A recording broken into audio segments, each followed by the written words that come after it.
Hello, everybody. Welcome to the Sunday live stream. So we were supposed to do this yesterday, but we got caught up in some things. So today we're going to do a little bit of a catch up, and there's a lot of things to go over. So let's just jump right in. So first of all, on Friday, again, playing catch up.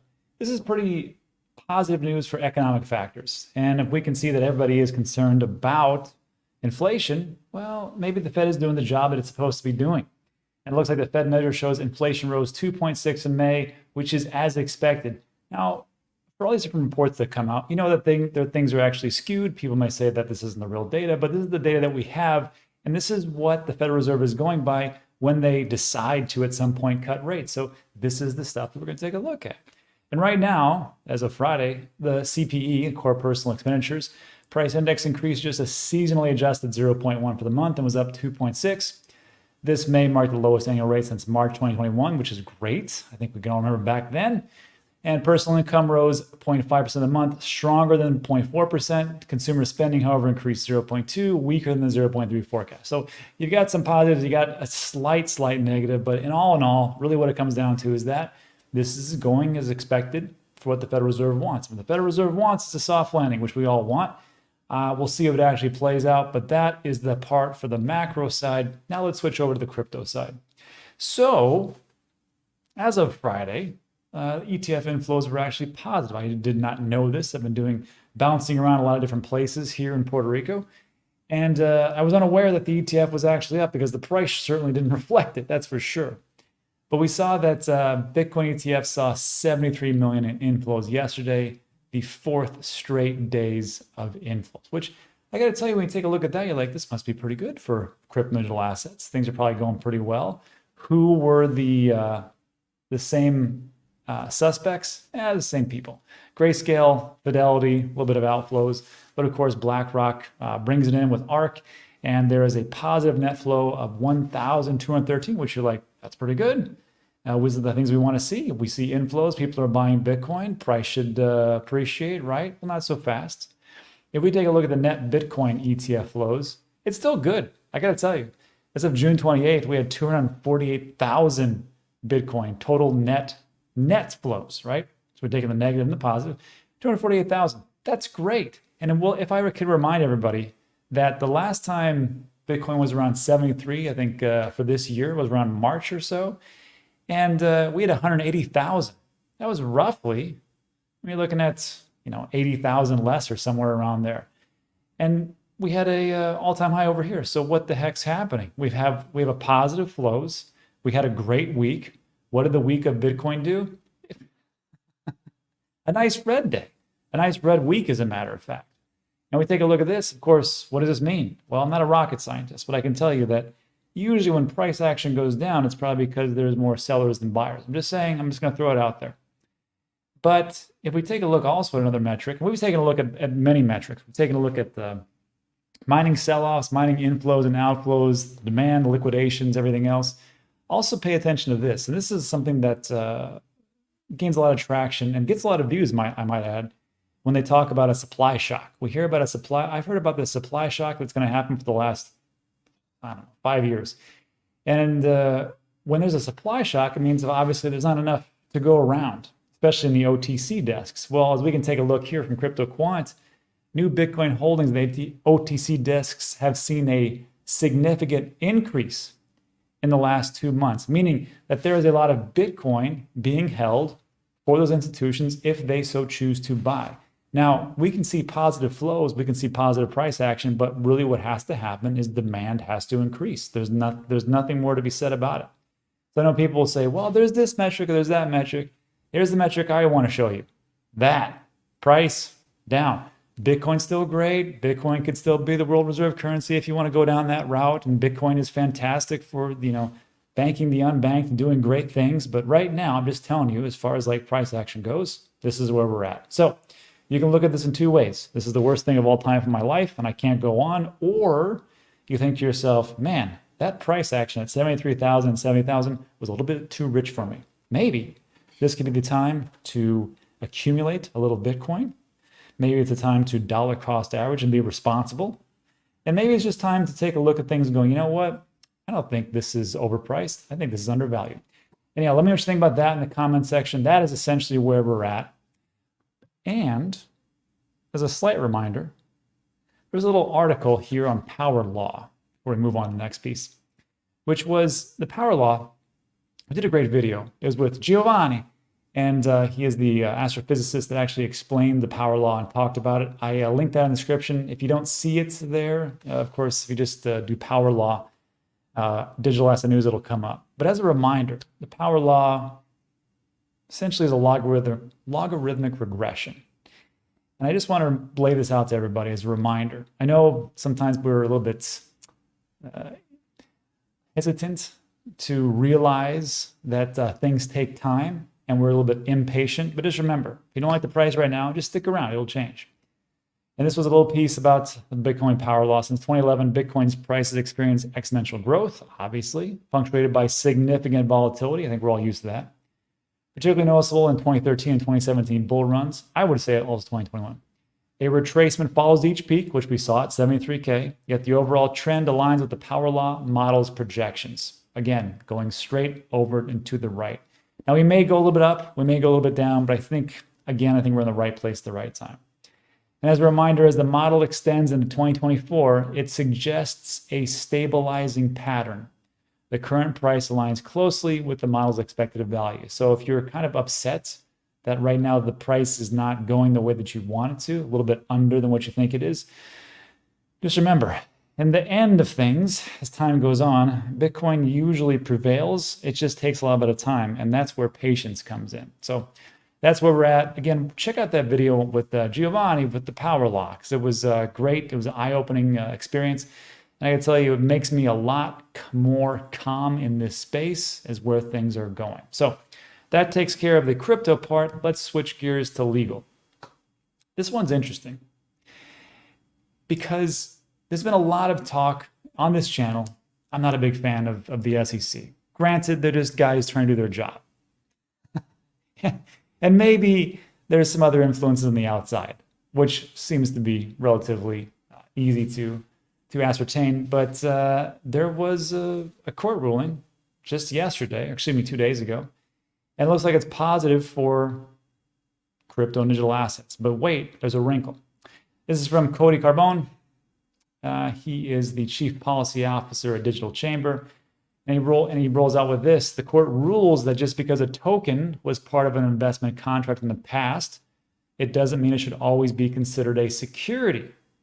And this is from Judge Amy Berman Jackson of the U.S. District Court for the District of Columbia, providing the clarity the crypto industry deserves,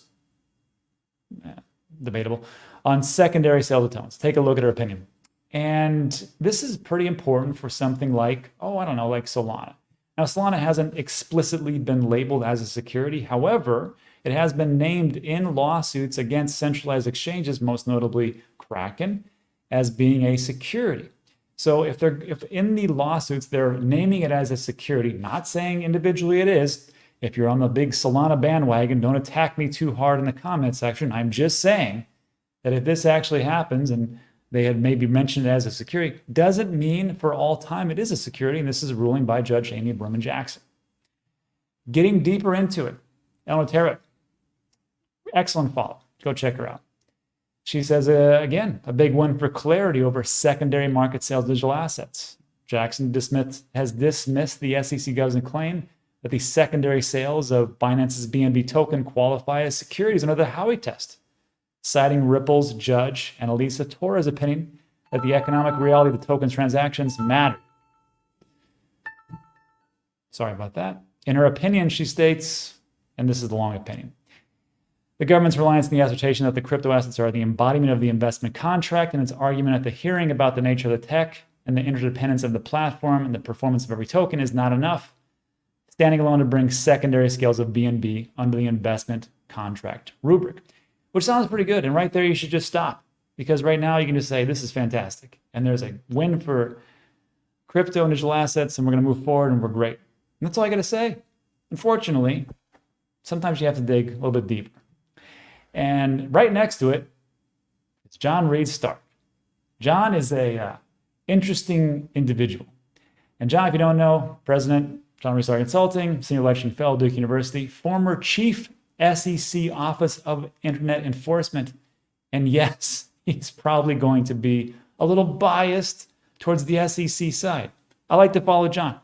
I like to follow John on X and see what he has to say, because if I'm just in an echo chamber, I'll only get my information and I can't see the other side. If I can argue the other side more effectively than that side, then I win. And if I can't bring this information to you, I think we're all going to lose. This is what John says. He goes, look, I must disagree. He lays out a very long case about Binance's motion to dismiss the SEC enforcement action is mostly denied in a thoughtful and meticulous 89-page decision by Judge Jackson, the Political Securities and Exchange Commission. And he goes on for long. I'm not going to read it here. I'll link in the description. You can check it out. And then, of course, someone was like, wow, maybe I need your opinion here. But the thing is about this, and of course, he goes on to the same thing on this piece. Really, it comes down to this, whether it be a win or a loss, regardless of it. I think it comes down to, it's not so much about who is winning this battle. Really, it just comes down to this. Okay, you're going to have your points. We're going to have our points. We don't really care.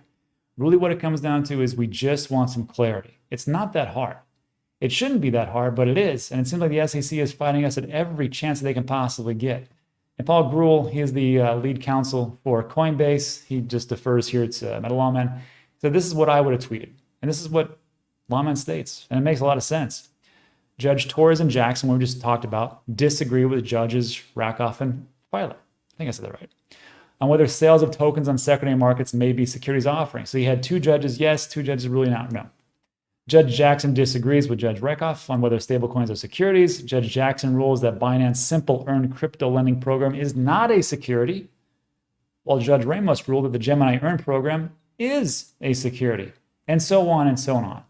It's foundation of the whole notion of a society governed by the rule of law that citizens are entitled to know what the law is before they are charged with violating the law. And that's a big thing. The thing is that we've had multiple centralized exchanges go to Gary Gensler and sit in the SEC's office and go, what do you want from us? Just let us know so we can do it. Essentially bending the knee. And they're like, we'll tell you what it is, Wells notice, and we'll sue the pants off you. And it just makes you go crazy. And of course, Gary will sit here and say, well, we know what the laws are because they've already been established. Well, obviously not, because we don't have enough clarity as what it is. They may think it is. And really what it comes down to is this. If it only is up to the judges, which essentially it is, we're going to have to keep going and fighting harder and fighting harder. I said this a long time ago. All the centralized exchanges and all the different organizations should have already teamed up a long time ago and sued the SEC. The Coinbase already just did it last week, which I said they should have done a long time ago, and just get this out in the open. Tell us what a security is. Tell us what a commodity is. Tell us what a currency is. Let us know what the paper is, the paperwork, and go from there. I know what you're saying right now before we go on, which is you're like, Rob, who cares? Because we don't need those guys because crypto is inevitable. That is very true. But the thing is that do you want this to take a couple of years, 5 years, 10 years? Or do you want this to take 20, 30, 50 years? And before you say, well, that doesn't make any sense, it does make sense. Because if you take a look at just go through and take a look at politics and where things are going, when you have somebody that is pro-Bitcoin and pro-crypto, things start to move pretty damn fast. Take a look at El Salvador. When it's not that way, things move pretty darn slow. So if you're like me and you're like, you got kids and grandkids, you're like, hey, I just want this for my kids. Do you want them to wait another 50 years for this? Or do you want to get this out in the open and just go, tell us what it is, and we'll get it going. And we can have a real discussion. That's really what it comes down to. Let me know what you think about how wrong I am in the comments section. Anyhow, to finish this up, but even experienced securities lawyers do not know from one day to the next what a given judge might rule in a crypto case. Again, we need clear laws. There is no way a Howey test from the 1920s is going to actually tell us exactly what a security, a commodity, or a currency actually is. Well, it's all for securities. That's a Howey test.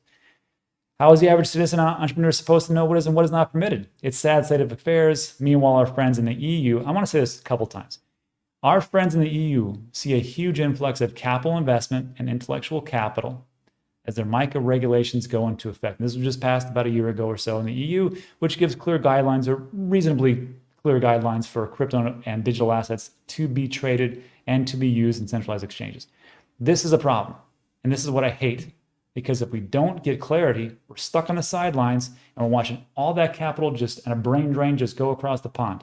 Is that what America is? Apparently that's what it is right now. And that's it. I will step off my soapbox, but let me know what you think about that in the comments section. So a little bit of a rant. Sorry about that. Now let's get into a PSA, or public service announcement. I don't know if you have altcoins, but if you do, and they're based around AI, like Fetch AI or Ocean or AGIX Singularity, just know that if you have Coinbase, there's supposed to be a merger between those three AI platforms, crypto platforms, and they are not going to help you on Coinbase for that merger rejection. Here's what happened. So this is actually the Fetch AI founder. And he states, this is actually in a tweet, the industry is, excuse me, this is not what he stated. This is just the piece of it. The industry is looking ahead to the July 1st commencement of the Artificial Superintelligence Alliance. I gotta tell you, that sounds like an evil organization, but sure. And that would be, gosh, what is that? Tomorrow, I think. Yeah, wow, July 1st.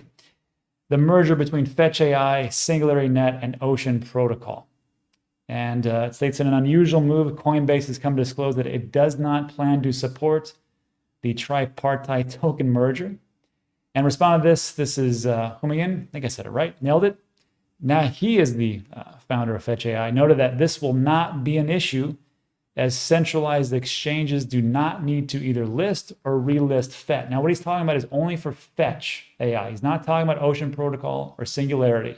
He's talking just about Fetch because it states because Fetch is already listed on these platforms. And what he says specifically is Fetch is ASI. ASI is Fetch. Ocean and AGIX are merging into Fetch.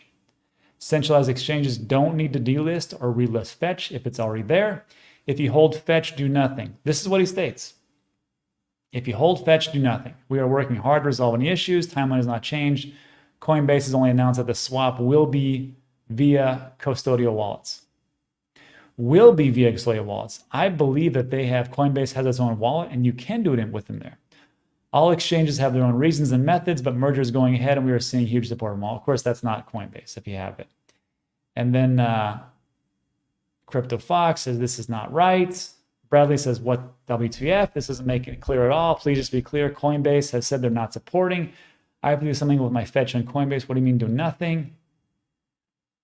And that's pretty much where we're at. Let me see something.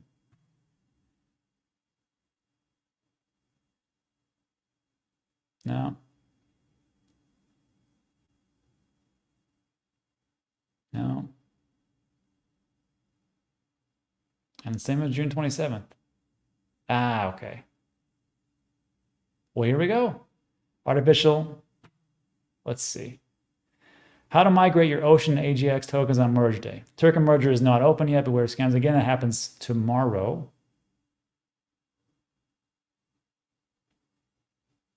Yeah, and this is from the official site. So let me just do this. There is a site. I'm going to post this.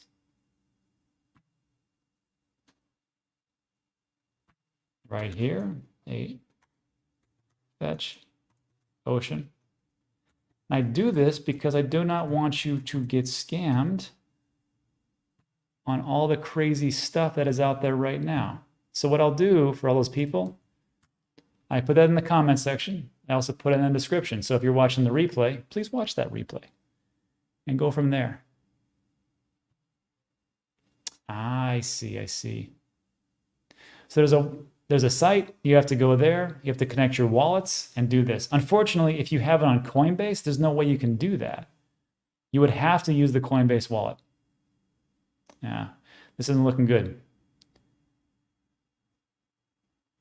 And this is probably why. Let's see.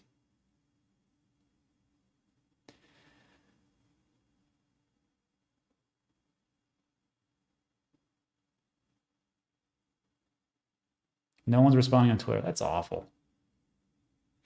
Well, I will say this. As I understand it, there's a way to do that within the Coinbase wallet.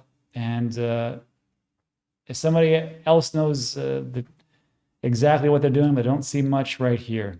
So unfortunately, That's pretty much why I sold some of my fetch, because I couldn't get a clear answer, and it's on Coinbase. Anyhow, that's all we have for that one.